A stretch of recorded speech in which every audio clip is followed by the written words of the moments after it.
जैसे कोई कोई बच्चे ऐसे होते हैं कि जन्म लेने के बाद में उनकी राल टपकती रहती है, विद्वान नहीं हो पाते, पलंग पर पड़े रहते हैं, पाँव हाथ काम नहीं करते हैं और डॉक्टरों का इलाज चलता रहता है, पर वो बच्चों की मुख से राल टपकती रहती है, विद्वत्ता नहीं रहती, माइंड थोड़ा सा कमज़ोर होता है और शरीर भी उनका थोड़ा शिथिल रहता है शरीर।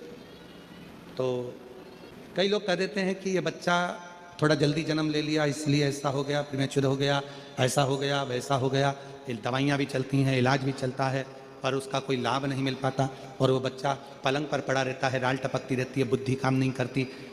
छोटे छोटे भले वो 20 साल का हो गया, पर 8-10 साल के बच्चों जैसी उसमें विवेकता होती है, बुद्धि होती है। मेरा निवेदन है उन माताओं से, थोड़ी मेहनत आपको करना पड़ेगी उस बच्चे के लिए। अष्टमी, नवमी और चतुर्दशी 3 तिथियां पकड़ कर रखना। कौन कौन सी? जम के बोलो। अष्टमी, नवमी, चतुर्दशी। ये 3 तिथियां ऐसी हैं, चतुर्दशी अमावस्या की भी और चतुर्दशी पूर्णिमा की।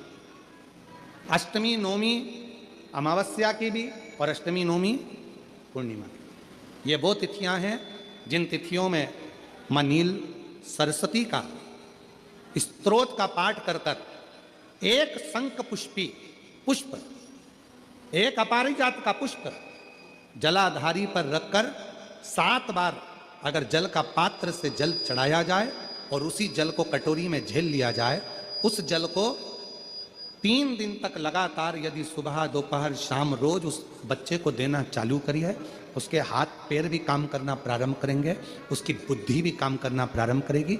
जो वो पलंग पर पड़े पड़े राल टपकाता रहता है, उसको लोग कहते हैं कि 18 साल का हो गया और दिमाग केवल 10 साल का है, 5 साल का है, उसमें धीरे धीरे बुद्धि प्रबल होना प्रारंभ हो जाएगी और वो भी एक दिन कार्य करना प्रारंभ कर देगा। जिसको प्रीमेच्योर बच्चे भी कहते हैं। लोग कहते हैं ये बच्चा जल्दी हो गया था, ये बच्चा बीमार पड़ गया था, बचपन में इसको कोई इंजेक्शन ऐसा लग गया था, बचपन में ऐसा हो गया था, बचपन में वैसा हो गया था, गर्भाशय का जल उसके मुख में चले गया था, तो ये बच्चे की ऐसी गति हो रही है। उस बच्चे के लिए अगर आपके आसपास के क्षेत्र में भी कोई बच्चा ऐसा है तो उसको माँ नील सरस्वती का स्मरण जरूर कराएं।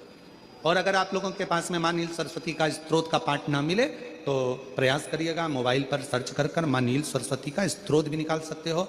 बाजार में से गीता प्रेस गोरखपुर की किताब में भी ला सकते हो, पढ़ भी सकते हो, घर में उसका स्तोत्र का पाठ भी कर सकते हो। माँ नील सरस्वती स्तोत्र का स्मरण।